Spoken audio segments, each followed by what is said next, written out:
computer, so I'm having to do it from this one. Hi there. Hello. I'm trying to fight the sun. The sun comes from the east, and I get completely washed out. But you, you guys know what I look like.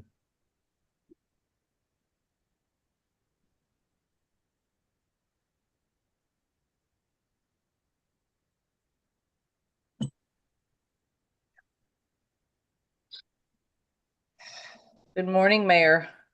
Good Good morning. morning. Boy. Mimi. Mimi is trying to get on. Madam Mayor, it's 9:03 and we are live. Okay, great. Good morning, everyone, and welcome to the November 1st pre-agenda meeting in the city of Lake Worth Beach. Can I have a roll call? Mayor Betty Resch, Here. Vice Mayor Sarah Maliga, Present. Commissioner Christopher McVoy, Here. Commissioner Mimi May, Here. Commissioner Reynaldo Diaz. Here. Thank you. Well, happy day after Halloween. Sadly, we had 15 children come last night where we used to have 130. So the trunk or treats have really fitting into our Halloween giveaways. How's everybody doing this morning? Anybody have anything burning? Tired. Tired. Everybody's tired. Well, then I'll jump right in. I went yesterday for the first time to there's a county-wide Ronaldo and I went actually, and I was glad he was there. A county-wide effort to coordinate future mobility for Palm Beach County. And it was good because I've always been, I'm trying to learn more about what the comment is. The thought is like in 2050, what's traffic, what's mobility going to look like in Palm Beach County? And I don't know what can actually be done about it because everything's so built up, but they're going to go to try. And talking about things like one thing I thought was interesting was having trying to institute a system where countywide the lights are hooked up, that if there's a big problem at one, they change the sequence of the lights to make a traffic problem in one specific area a little bit better. So I don't know. It's very interesting though, to see actually the cities and the county coordinating. Jamie, there's a resolution that we're supposed to be getting about this. Yeah.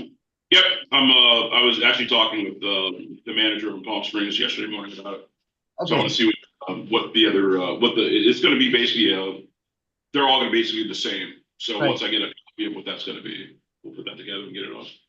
And thank you both for going to that meeting, because I don't know how I kept getting the invite, but I'm like, I am not the mobility person. I'm like, you are just because I sell cars does not mean that this is my Really? forte. I figured you sell cars. What can you do? So thank Well, you. it was in week, and Ronaldo and I was really glad. Ronaldo, gave some really good insights because he's been involved in this whole process, this whole idea. And they want someone to be like the official person that they put on the invitation list. If I have to do it, fine. Ronaldo was happy to let me be the person. I think that was more out of desperation than generosity, but that's okay. So I'm willing to do it if if anybody else wants to be the designated person for this committee, that's fine. But it's like a once a month meeting kind of thing. So I'm willing to do it. Anybody else want to do it? Well, I would certainly encourage Ronaldo, if he has the time. Oh, to absolutely keep coming with me. If he is not, if that doesn't fit in the schedule, or if Aldo vetoes it, I would be happy to do it. Long-standing interest in mobility as well. Well, the thing is, for me, it was good because I'm learning more about it, and I think that everyone can come. There's no question, and I think they should just share the information with everybody. But they just needed one designated person, and they're so. I'm happy to do it. Yeah, and I'm happy to be the alternate.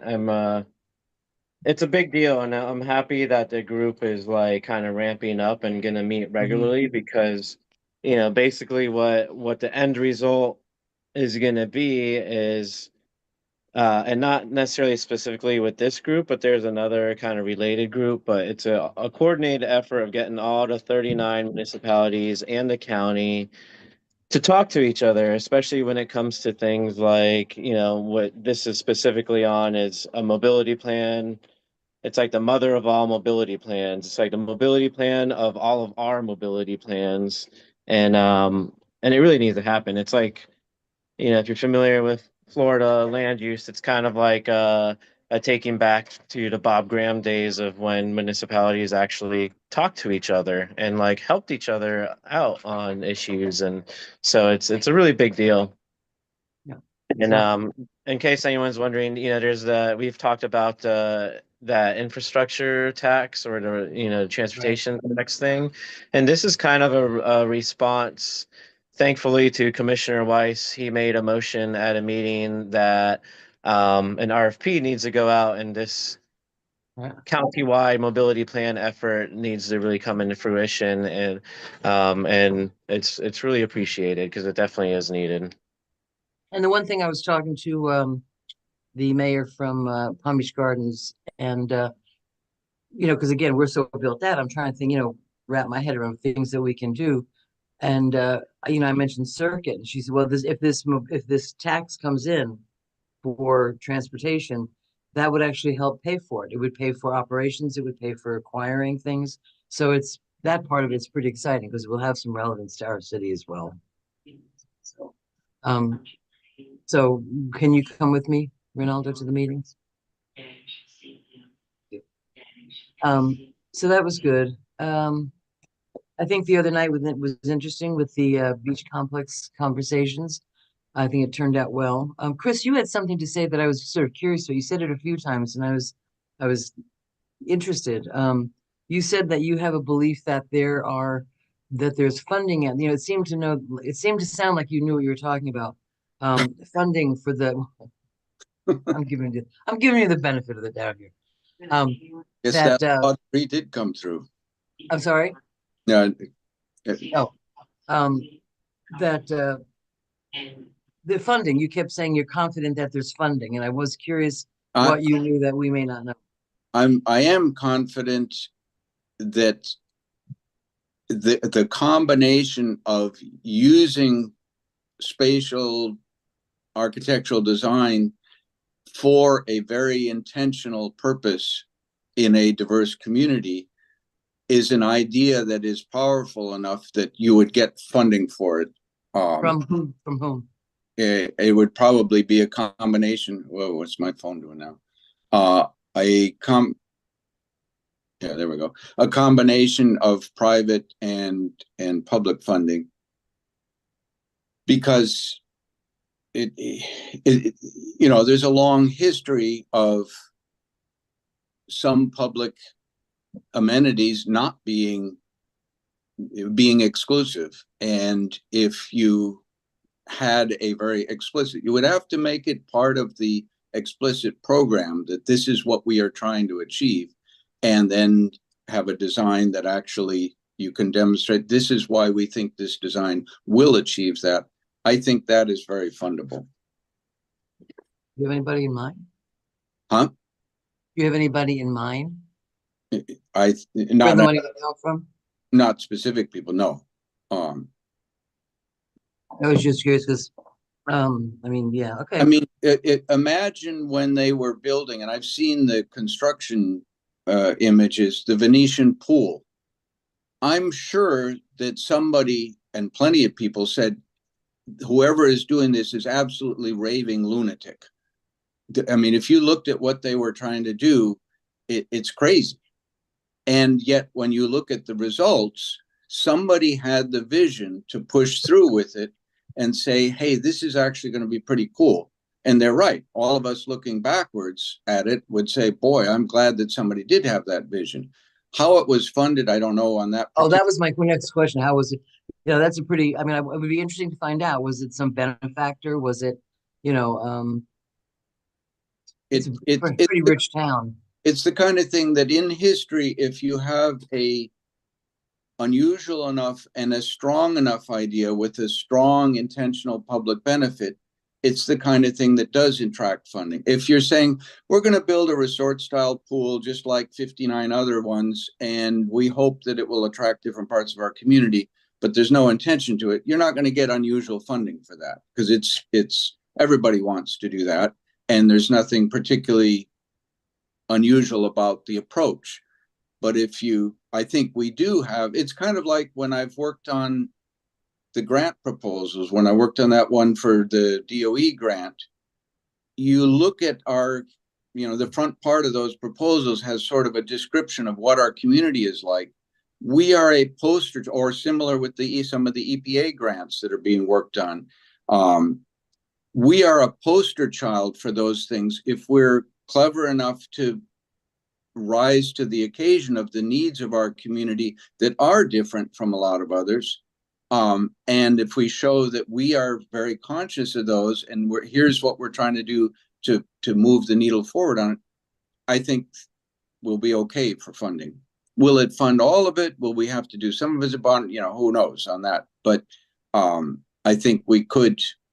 But you got to have clear intention, and it's got to be more than what everybody else is doing. I was just curious because you sounded so definite about it. Does anybody else have anything they want to talk about? And I see Miss Sarah, your hand is up. Good morning. I don't know if Mr. Waters is on the call, but I had attended, League of Cities.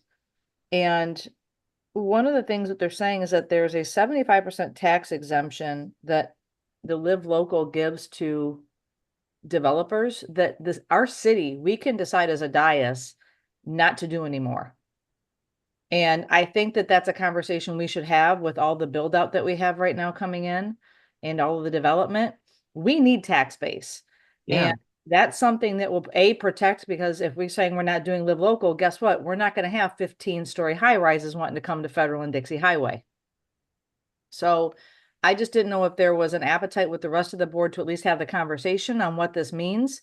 But to me, if we can, just like last month, I brought up the medical marijuana versus recreational, how do we protect our city in the future? So to me, if we can, get some insight maybe from Mr. Waters and from legal to say what this looks like, does it preempt or protect the city from having these 12, 14, 15-foot high rises coming in the pipeline? Because we still have a lot of open land, you guys, and I'm concerned about it. And I just didn't know if anybody else would ever give it some thought on us saying, you know what, we're done with Live Local. We don't want anymore. Yeah, there's a couple other communities who have chosen. Mimi, Ronaldo has his hand up. I'm sorry, I couldn't. I'm having a hard time It's hard seeing. to, and I'm just. But yeah, I'm glad you brought that up, because the list of municipalities that have been opting out is growing, but also the list are like places like City of Orlando and places with immense amounts of ad valorem. And so I'm really curious about, because just knowing how Tallahassee is, I mean, I'm sure there's repercussions, and I'm really curious on what that is, and I definitely want to have that conversation, because the threat, if you will, is knocking on our doorstep, and I suspect there's a reason why that list of opting out is growing, repercussions or not. So I would definitely want to learn more. Thank you, Ronaldo. And I have to say, my concern is that, like you said, Tallahassee, once they run out of the main thoroughfares, are they going to start encroaching within the neighborhoods? So with the, if there's 2 or 3 or 4 acres, is that going to become available, right? So I just wanted, like I said, to see if there's an appetite for staff to give us some kind of presentation on options. That's all. Mimi? Oh.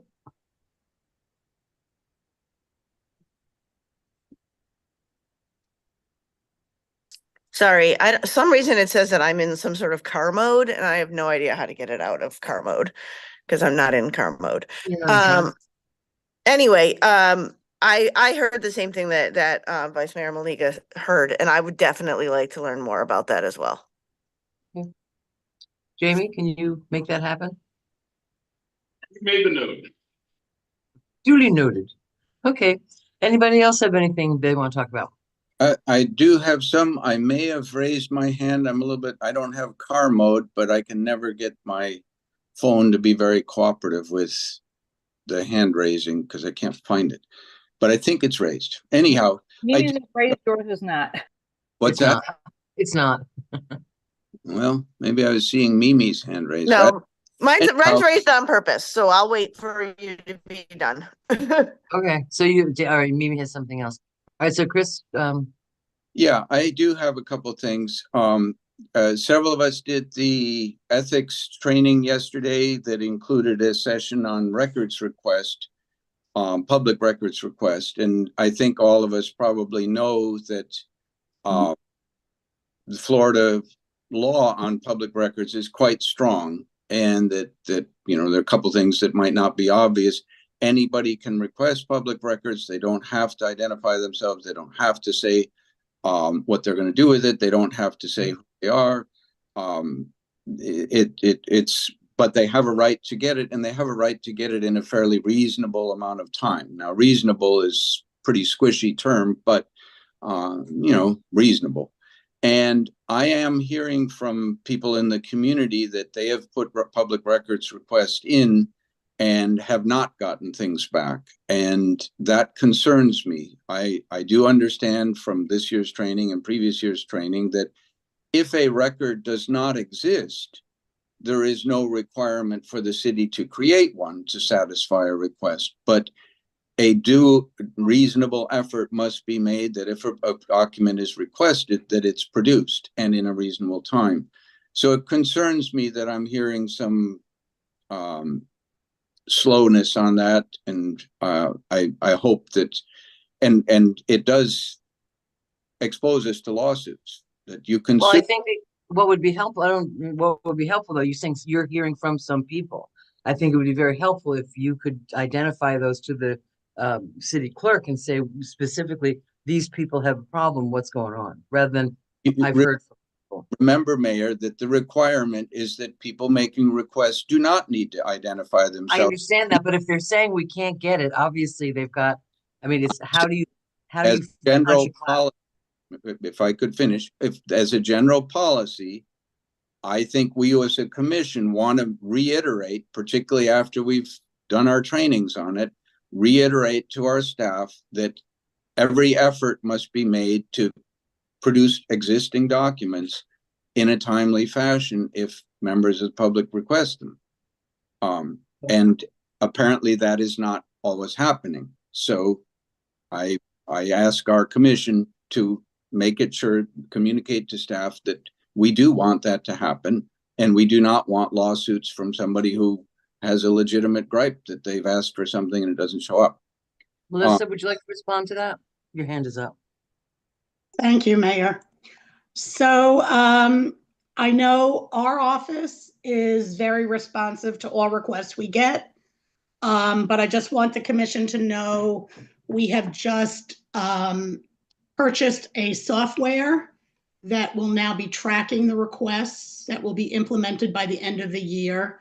And that way our office can oversee all of the requests, because most of the requests, excuse me, are not for our office. So we send them to the various departments, but then a lot of times we don't know what happens to them.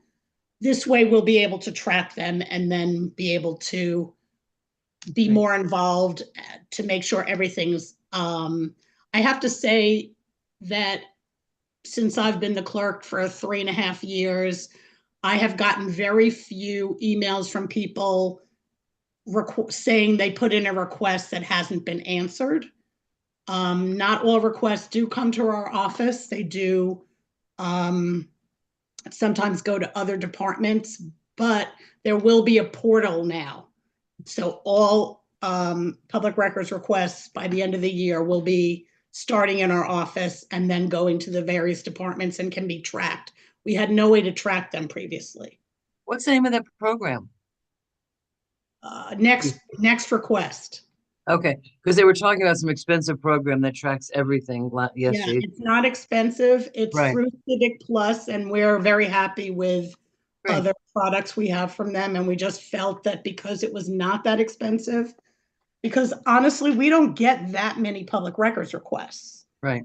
So for us to spend $25,000 to track Mhm. a couple of thousand requests for the year didn't seem financially responsible, but this is very affordable. So Hopefully, Chris, sign that'll, up. And I have to say that during my last election, somebody put in a request for 3 years of all of my personal screenshots from my social media that had to do with the city. you're kidding. So, no, I didn't even talk about it. I was so irate because it was somebody who's connected to the dais, and I'm not very happy about it. But I had to do a screenshot of every single thing that I ever posted about the city on my personal page. So That's ridiculous. if I shared that the bonfire was canceled, am I lying, Melissa? You are absolutely not lying, and that's a very good reason why not to use personal social media or anything for city But be related. careful. I mean, I had literally shared like the bike giveaway. I had to literally, it took me hours to screenshot 3 years. So now I don't put anything on my social media. If Which city is horrible because fire, one of the things we're trying to Yeah, do is fair. get the message out to the people that things are happening. I put on yesterday that the bridge is opening. Would that be something I'd have to? Yes. Yep. If That's somebody wants to be horrible. a complete jerk, yes. And That's it took horrible. hours of my time. I was not Ugh. very happy. I'm so sorry you had to go through that. I, And I mean, what purpose would that serve? well, Chris? remember that we may not find it particularly appealing, but this is Florida law that anything that the city produces or elected officials or staff is a public document, regardless Just of. because you have, just because So you that can. means That's all of fine. the things that are on your WhatsApp private group for the Sunday group, somebody could put a request in. That means everything that you do through your private messenger that I used to be part of somebody can do a public records request on you for the past 10 years. Conceivably, I'm not in a WhatsApp group, but The private group from Sundays, I still the have Sunday it, yes, group. you are. So that can be not on it. that's your private phone. So that can all be 10 years of data that somebody could request. I'm not in a group, but I do have, so that was one that again, let's just make sure that we are as timely. I'm glad to hear about the software. That sounds helpful.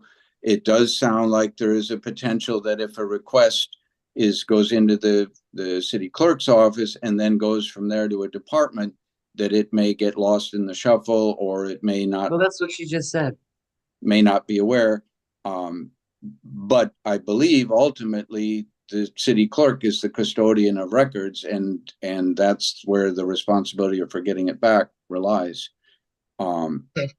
But I think we've heard, let's move on then. Okay. We don't have much time. more things. Well, this- let's let Mimi have a chance. We'll go back to you if we have time. Mimi, I want everybody to get a chance to talk. Okay, thank you. I've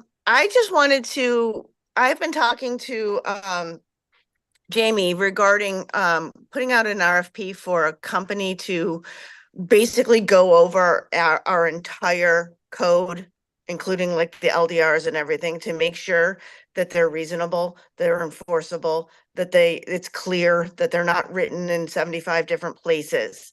And I just wanted to get a consensus from you guys that that's something that you would be interested in too, because just because I say it doesn't mean it happens.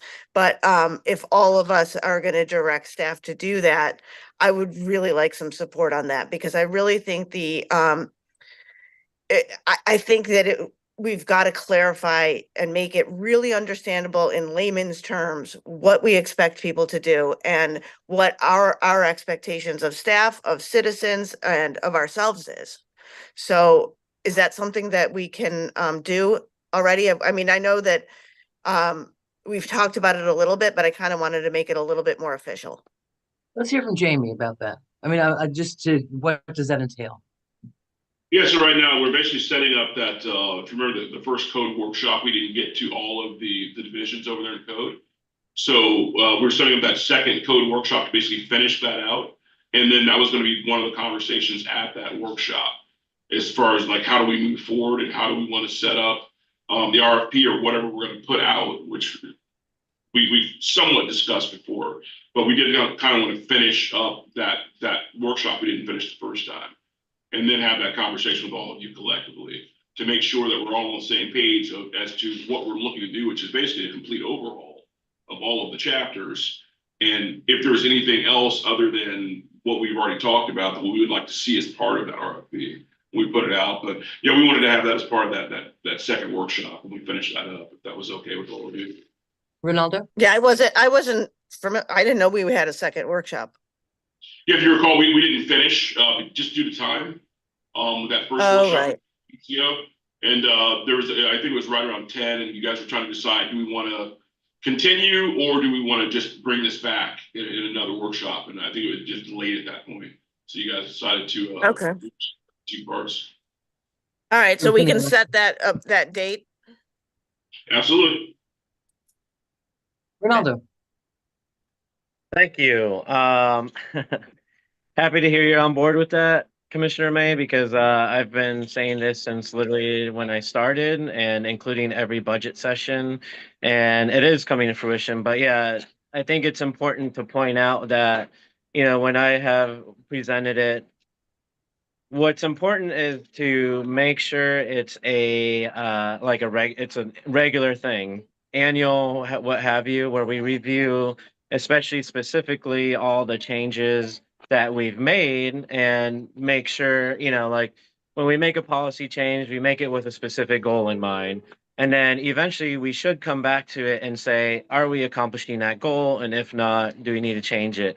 And the whole point is get into this habit where we do this review, and then when it's time to do a really comprehensive overhaul, like of our comp plan and everything, then it shouldn't be as painful.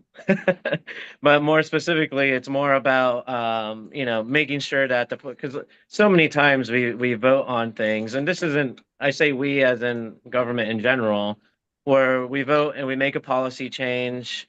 And then we're like, okay, you're off into the world, go do your thing. And we never really hear back on whether or not it's even doing the thing that we want to address. So it's crucial. It's really important. And I'm looking forward to continuing that conversation. So thanks for bringing that up again. One of the things that I haven't is, if I want to look something up, it's really sometimes an interesting journey to find what To the say the rule is on least. this, but it's in a chapter that you just wouldn't necessarily think it would be in. So that kind of, and I have the same thing. I've been asking for an idiot's guide to the ordinance kind of booklet, if just some basic things for people to know. And some of there was they did put out a pamphlet about it, but I'd like to have for us to have more input into it, because we're the ones that hear it from the people where the problems seem to lie. So good thing to bring up, and glad to know that it's happening. Anyone else going on? Support that discussion. I have Ronaldo? I have a kind of a big one. Uh-oh. Now I'm scared. Jamie's gonna hate me for this, but and it might not be. We have a lot going on with the pool and stuff, so timing wise, I think this isn't like a rush thing, but I think what does need to happen. So talking with our lobbyists and whatnot, and thinking of a strategy, we've talked a lot about our golf course and what needs to happen there. Mhm. And maybe I'm confident after our last 2 RFP processes, but I think we need to consider an RFP or RFQ, probably an RFP in this case, to look at someone to help us with the golf course, to aim for that P3 and find the funding that we need to do all the things we talked about, fix the flooding, incorporate more environmental work, the clubhouse. I don't know if you've all met our new golf pro, but he's really good. He's a super nice guy. Last week I had the pleasure of joining my friends at the South Florida Surfing Museum. They have their golf tournament. It's a fundraiser at our club. I don't play golf, so I didn't play golf. I showed up just in time for the luncheon.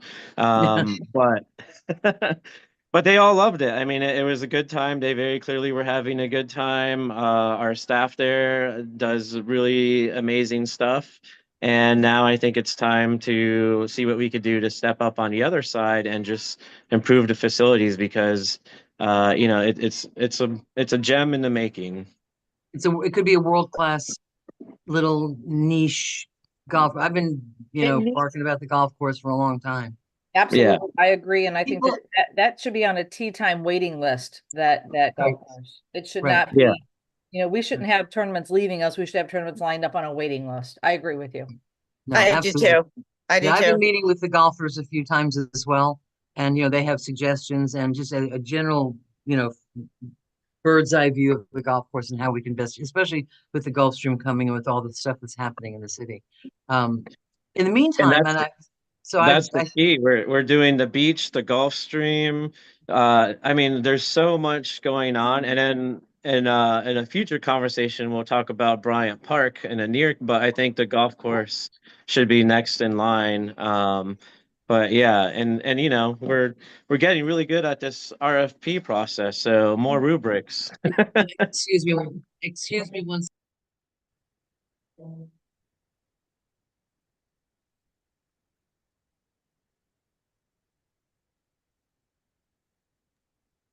I'll also point out that I got, while we have a second, Tom was able to invite a professional surfer that back when I was in high school, he's a Floridian and he won the world championship, and CJ Hobgood, and he had a lot of good things to say about our city because he lives like more up in like the Sebastian Space Coast area, but he's not unfamiliar with our pier and the surfing opportunities that our town comes up. And in a future conversation, we'll talk about something fun that's about to happen, that's being worked on. Cool. I met with Tiana the other day and our new information officer, and I was getting the things out about just what's happening, and that's something we can talk about. Okay, Chris, do you have something else you want to talk about? I still can't get over what you told us, Sarah. That is so abusive. I'm sorry. That's ridiculous. But water under the bridge. Chris, There's a lot of things that I haven't gone public with that happened during that election, but I digress. sad. Chris, did you have something else? Commissioner, you're muted. Commissioner McCoy. Okay, I should be unmuted now. So I have to apologize to the mayor for the lower numbers of folks coming to your door. You mentioned the trunk or treat competition. I too am not I don't know, maybe I didn't grow up with trunk or treat, so I'm not a fan. But we did do, this was the third this month, science table with my future neurosurgeon high school student neighbor. And then later on, Karim did a science table at the Guatemala Maya Center's trunk or treat. We did one at the Little Scream at Bryant Park. And before that at North Grade, we actually won an award at North Grade, which I didn't know. The other parent and I that did that one. So that might be why you had fewer folks at your door. Who knows? No, I know it's a whole different culture. I understand that, and it's it's good in some ways because you get all the kids get together and it's a community effort together. On the other hand, the society's changing. We just love Halloween, and we love. I mean, every kid that comes to we had 15 kids come, and 13 of them were absolutely adorable little Hispanic kids. And one of them said, trick or treat in Spanish, which was so cute.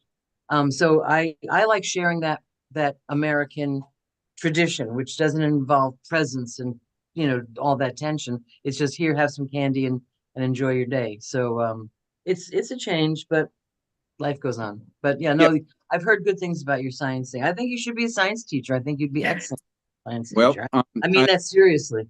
Now I'm going to come back to the issues that I wanted to raise. I need a little bit of clarity, and maybe I just don't understand it, but I know that for the parking garage, we're following an unsolicited proposal. So we had our second meeting sometime this week among the various meetings on that. What process are we following with W Motor, with the museum and or with the apartment? Are we also following an unsolicited proposal process? Can somebody clarify that? That's private.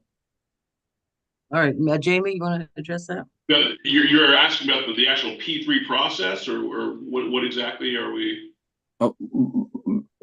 Are we following an unsolicited proposal process with the museum? Or, I mean, we're obviously not following a request for proposals because we didn't put one out. So what process are we following here? Yeah, it was an unsolicited proposal that came in for that entire project. Okay, so I would assume that the October 15 meeting was the first of the two public meetings for that unsolicited proposal for the parts that are not the garage. When is the second meeting for that? So the October 15th meeting was the first, the first hearing, correct? And I see Elizabeth has raised her hand because I was going to kick it to the attorneys. Hi, good morning, everybody. So Morning. the parking garage is the only P3 component of that project. The rest of the project is just coming forward as a standard development approval project for the city. So it's not an unsolicited proposal? No, only the parking garage portion is. The rest is just, it's not receiving funding from the city. It's not a partnership with the city. It's just a development approval.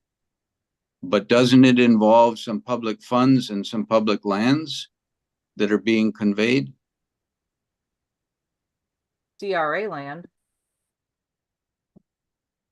Yeah, there's no other portion that's the city other than at the parking garage site. Okay, I might have some follow-up questions on that at some later point, but so it's not an unsolicited proposal. And I guess it does not involve any public funds or public land from the city. It is not a public-private partnership. There may be some development-related agreements that the city provides, like it has for other development projects. But it is not. But for the garage, partnership. that is the P3 though. Correct, only the garage is. So I just want to make sure we're making the distinction that they're two separate things. So Right. the unsolicited proposal was for the actual museum portion of it, but the garage itself is the P3, which is why that was separated on the 15th meeting. Right. Okay. Then my other question relates to the garage. Again, I'm looking at the statute for the unsolicited proposals, which the garage, I believe, is an unsolicited proposal. And it says that the commission must consider the following 5 factors, which includes benefits to the public, qualifications and experience of the private entity, and public comments. And it says that the commission must provide a statement that explains why the proposal should proceed and addresses such comments. It further in the statute goes on to say that you got to publish a report in the Florida Administrative Register that, you know, simply states our finding of public interest determination, but we have to state the factors that were considered in making that determination and the commission's findings based on each considered factor. So what I'm wondering is, when are we as a commission going to give guidance to staff on how to prepare that report? Because the requirement for the report seems to be quite unambiguous, that we need to lay out our reasoning for finding whatever we found, and some of the basis. And I looked up findings. Oxford calls that a conclusion reached as a result of an inquiry, investigation, or trial. Trial obviously doesn't apply here. But it suggests that a finding is not just something that one says, yep, I'm pretty sure the sky is blue. It is something that is based on those 5 factors, as the statute says, and how, whatever information came in those 5 factors and how we interpreted them. I believe we need to give guidance to staff of how are you going to prepare that report and what do you want it to say? When are we going to do that? I thought Christie already answered this when we had the hearing. Yes, and the answer that she gave was that the resolution, which was prepared 2 weeks before the second meeting and before any public comment was made, that is not a finding. That is not a report explaining the finding, because it's happening before there's even a meeting and before you've heard public comment. So that to me does not meet the legal requirements of the statute by any means. So I think we need to give direction on how do we want staff to prepare that report, because like I say, the statute is not ambiguous at all about the requirements, and they make it conditional on if the commission decides not to go forward with a public bidding process, then you have to do all these things. And I think the intent behind it is a public bidding process, as we've just seen with recent RFPs and RFQs, is a pretty good way to get a solid information base and let the community or the commission each share their views on that information base and come to a decision that's likely to be a good way of protecting public monies. If you choose to go with an unsolicited proposal, we're circumventing that whole public bidding process, and then all these requirements kick in. I don't believe that we've followed them. So again, when are we going to give direction to staff as to what we want them to put in the report? Like I said, I don't know if you want to tackle that, Elizabeth, but Christie did explain that the other night. What I can do is I can have the attorneys provide a written response to that question, and kind of go over what was discussed the other night. But we kind of lean on our city attorneys to provide us with advice on how to move forward in a process, and that's what we're doing. So if you are feeling that we're not following the statute or not following the process for some reason, we can provide something in writing to all of you to review, or if you think it should be happening a different way. But I'm not going to say we're not doing something legally, or we're not following the legal process, per statute, if our attorneys are saying that we are. But we can provide that if that's what you would like to have. I don't find the writing of the statute to be all that obscure. All right, well, I think Jamie's answered your question. He's going to turn it to the attorneys to get back to us. I mean, you're aware that the bidding process is that it's changed this year. Unsolicited bids have changed. The law changed this year that we don't have to do. We're not required to go out and open it up for bids. But I think Jamie he's heard you. He's addressed it. He's going to turn it over to the attorneys, and we're going to hear back. So there's no need to really keep talking about it. You've made your point.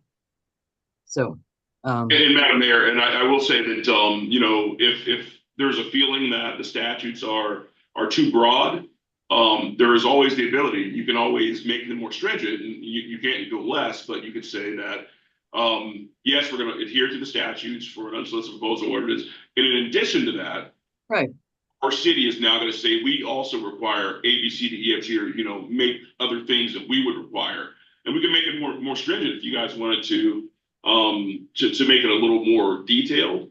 But from what I'm hearing, and unless Elizabeth tells me differently, we are adhering to the statute and doing what we're supposed to be doing from a legal perspective. Well, we'll hear back from staff from our legal eagles then. Thank you. And also, I think it's funny that Commissioner McVoy, you opened the conversation with talking about how everyone thought that everybody was crazy with the Venetian, and those who are on the wrong side of it are turning their heads back and going, "Wow, sure did wish I would have supported that." And I think that the WMOTA and the parking garage is going to be the same on in regards to your support and how you're going to feel in 10 years. I hope so. Jamie, bringing that up, the Bohemian again, let's get some signage up for the Bohemian. I mean, people don't know if, people don't know that there's a public parking garage there. We're already on that. Yep. Okay. And the other thing is too, Wes Blackman, our maven of historic cars, they're looking for a place to have a permanent home for their cars. And I'm wondering if we can't talk to Wes and his groups about using that fairly unused space to, for that purpose. Make some sort of a monthly arrangement with them. That's a very interesting comment. We've asserted ups and down, or some of the commission has asserted that we have a parking shortage, a severe parking shortage. And now we are proposing to put antique cars in a parking garage. Oh, Christopher. Mayor, I have my hand up and I'm sorry, Mimi. I'm sorry. Yep.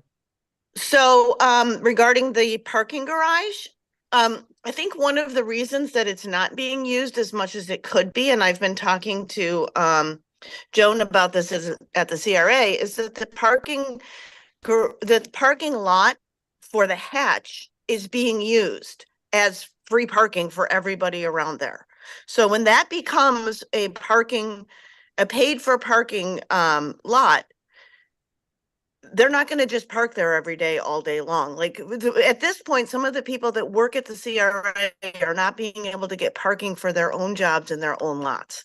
So what I was proposing is maybe using the CRA lot as a pilot program for having a paid parking lot, and see how that affects it. How would we go about doing that? Where would the signage be? So I think that, one of the reasons nobody's using the Bohemian as much is because there's places they're parking that are not their parking lots. They're city-owned lots, but they're parking for free. So I think that I'm sure, yeah. so I think one of the issues is that you can't give somebody an option, park here for free or park here and pay, and think they're going to choose the paid without being forced to. I agree with you, Mimi. Excellent point. And I think that, we have talked, the parking studies that hasn't been revised yet, but it's, I don't think the need for parking has gone down since 2018.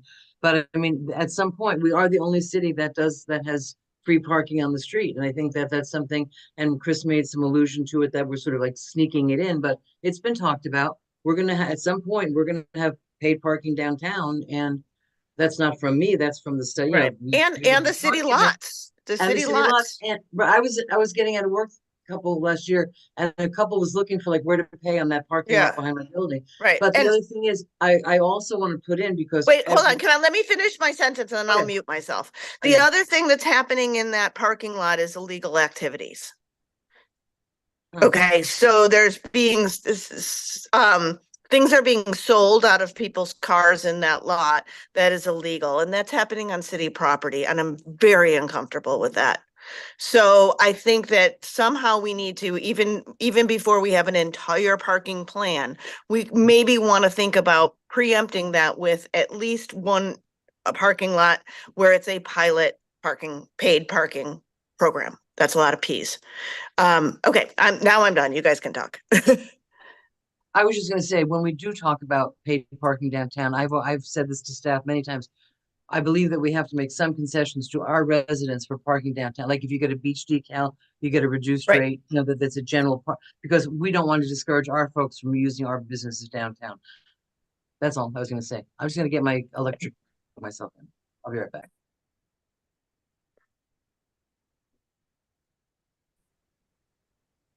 Well, Jamie, Sarah, and Ronaldo have their hands up, but I think Sarah was first. Ronaldo was first. Oh, sorry. Yeah, I mean, to your point, Commissioner May, that's clearly the issue, right? You have a free option nearby, like, that's kind of the thing with cars is they're going to find a spot, parking availability or not, and sometimes going to be illegal. So that conversation, I think, it is being had. I hope at some point you have a chance to talk about the parking study and whatnot, but there's a lot of things that are on the table that need to be discussed. And as you saw at the business board meeting, not everyone sees the light, if you will. But there Yet, are, yet. yeah. There's a really good book that it's also been short version. I always reference this to people because it really breaks it down, and it's first it's a book. It's actually kind of a textbook that planners use, but it's also been shortened down to like newspaper articles and stuff, and it's called the high cost of free parking, and it really like lays out the argument, one of which is what you just said. And so yeah, there's a lot to consider, but I think, I for one am looking forward to that conversation because um we deal with it a lot, right? The other night, one of my neighbors had like a baby shower and I had to park like 2 blocks away because I don't have a driveway, and it's quite a schlep when you have a baby and stuff. Um, I'm a little bit far, I think, for the permit idea, but that's another thing that's being talked about is where, what's the extent of it. But then something else that's missing in regards to the garage, and I think in addition to the signs, we should be considering this, and it's probably time to consider changes to circuit anyways, is the expansion and who else can invest in it. And also, how do we have like a more direct intentional connection between our parking spots and our public areas to be used. But there's a lot to talk about. When we talk about parking study, it sounds like something that is like, oh, how hard is it to count how many parking spots? It's so much more than that. And those conversations are being had, and I'm looking forward to continuing the conversation. Thank you. Jamie, I see your hand is up. And Sarah? Commissioner Delaney wanted to go first. I was just gonna kind of I conclude. just, I want to say that I agree. One of the things that is frustrating, like I said, that, I park at the Bohemian all the time, and when you have free on-street parking all the way down East Coast and on H Street, and you have free parking, like Commissioner May just said, next to the hatch, there's no encouragement. So 2 years ago, I recommended that the hatch parking lot be parking lot for downtown business owners that they could pay to Their use staff. and their staff, because part of the problem downtown is every 4 hours, staff have to go move their cars. And that would have been, an easy, let's just see if this works. But I completely agree that the wayfinding signs, I've actually been helping get the CRA lot on South or North Dixie Highway and 8th Avenue cleaned up. The light was out and the trees were covering the light that was there, and nobody knows there's a parking lot there, which is bad for the businesses on Dixie Highway. And I think that Joan and Chris are trying to work on getting the sign moved up closer to the street, so there's a free parking lot versus hidden behind the bushes. Because we do have an immense amount of parking in our city. It's just, how do you find it? And why would I park there if I can park somewhere else on somebody's street, right? And then Ronaldo has to walk 3 blocks with his child. So I agree, and I'm looking forward to the conversation in regards to paid parking and what we have to do to move the city forward. Thank you. I just want to, do we still have a requirement for new construction that you have off-street parking?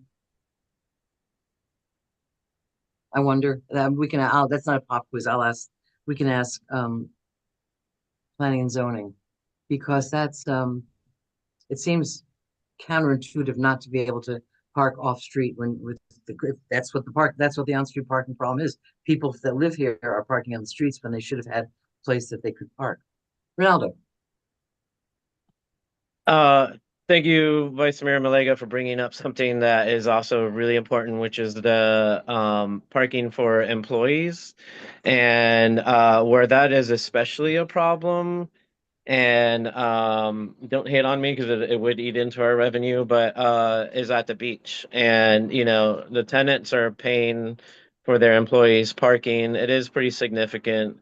And I think we should probably look at what we can do to better accommodate that, because in regards to converting parking inventory to storage, even if it was temporary, I mean,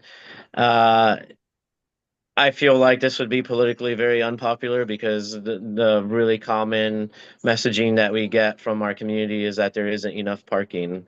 And, you know, people already gripe enough about valet spots being taken up and spots being taken up by golf carts and scooters and motorcycles. So I think, you know, that's something to be a little bit cautious of. Great, great. Do we know when that parking's, oh, Jamie, your hand is still up, I'm sorry. You go ahead, Mayor. What were you about to ask? No, when we think that parking update is gonna begin to happen? Or we're Staff gonna has get it? final, we are in receipt of the final draft, and we've provided our last round of comments. So we have a 9 o'clock on Tuesday morning between key staff, and we also have other people in the call as well. So that'll be wrapped up on Tuesday morning.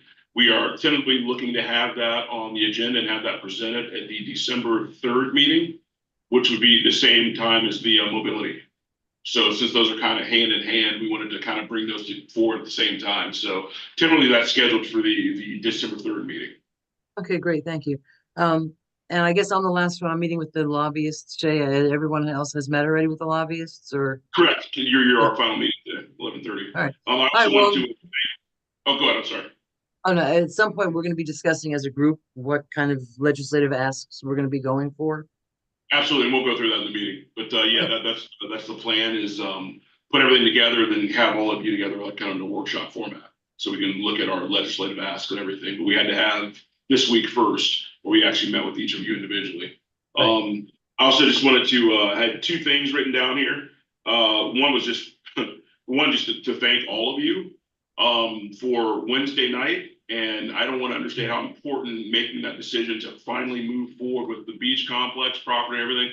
That is a huge thing that has happened this week, and a big step forward. The other thing I actually had on here was I wanted to get some consensus because, and Commissioner May brought it up, but it was actually the Hatch parking lot. Because we're looking to, because of some of the activities and stuff that are happening there, actually restrict that and not have public parking there.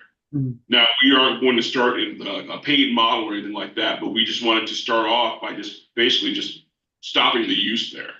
So we've already talked to parking and everything. I have the signs and everything ready to be ordered. We have not placed an order because I wanted to get a consensus for all of you of what your thoughts are on that, because obviously that's going to have an impact in that general vicinity. But again, it is a city parking lot. So what will we use it for? What will that parking lot be used for, then staff? For staff or for whatever we want. It would basically be, if you are, it gets filled up on the weekend for some reason. I don't know where people are going, where they're parking there, if they're just going to some of the restaurants, but it gets utilized on the weekend. So my question is, do we want to restrict public use of that lot? How would we do that? I think we should do that lot and City Hall personally. I think that Yes, City Hall just should be closed. basically trespassing signage with our ordinance and stuff on it, and then that would be added to the parking division's route as far as enforcement. So if someone actually parks there, that would be now one of the stops they make when they're in their route. Okay, thank you. Okay, so it is now, Could we add City Hall to that? Because the problem is that people park at City Hall after hours and go to all the restaurants and bars that are around City Hall. And again, they're not using the Bohemian. But I'm a little astounded that we would state that we have a parking problem, that people really need parking, and we have city lots or city locations like City Hall that is not used after hours for the most part, and we tell people you can't park there because some commission made a foolish decision and very expensive one on a parking lot. So we're telling people we have space, but we want you to go over in our paid one because we screwed up a little bit on that. No, I don't think that makes any sense at all. thank Well, you. that's why I wanted to have the conversation. Do we want to allow public parking on government property after hours? I don't, Yes. number one, I think it's a liability because if somebody slips and falls, especially after leaving a bar and they've had too many, and we actually have had some issues where people have tripped over parking Yeah. blocks, and we've been sued and we've paid, and that was on public land. So, I understand Mr. McVoy's sentiment, but we didn't make the mistake, but it's our financial fiduciary responsibility to correct the mistake.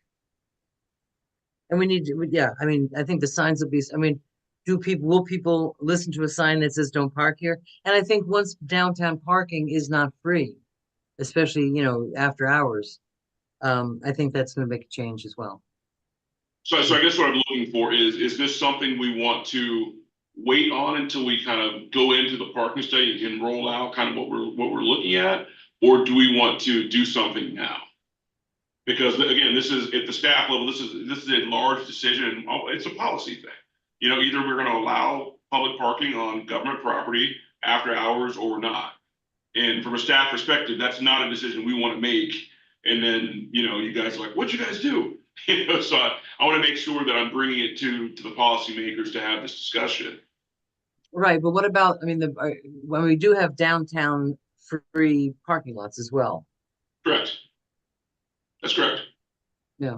So it's really a matter of, do we want to allow on government property, private parking after hours and on weekends? You mean in something that's not designated as a parking lot? Because the Hatches looks like a Correct. parking lot. Correct. I'm against it. I think that we should be enforcing it. Again, we've already had lawsuits. We've had people who've gotten injured, and I just don't think that, I think that we need to start having people get used to the paid parking. These are, you know, these lots are government use during government hours.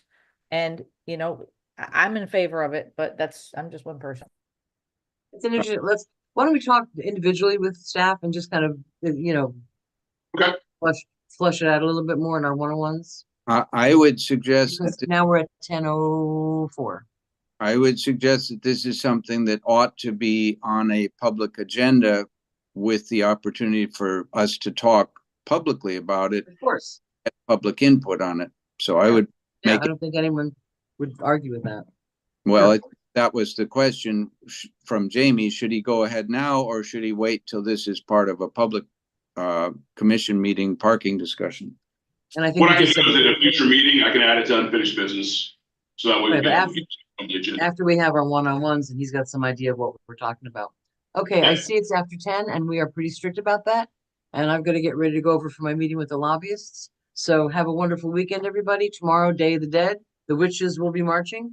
And it's a great event for, you know, you all know that. It's a wonderful event. So hope to see you there. And tomorrow morning at 11 o'clock, the theater is giving their history program. We have a wonderful historic theater here.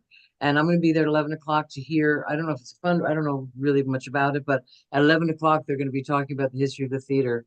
And I think the more of us that can support that effort, and I know, Ronaldo, you've been a great supporter. So I'll see, Ronaldo, I'll see at least you tomorrow at 11 o'clock. Well, unfortunately, I'll be at Lagoon I won't, Fest. you'll be in so, Lagoon? yeah, but I'm Alright, well- happy to hear we'll be well represented at the theater. So thank you. Absolutely.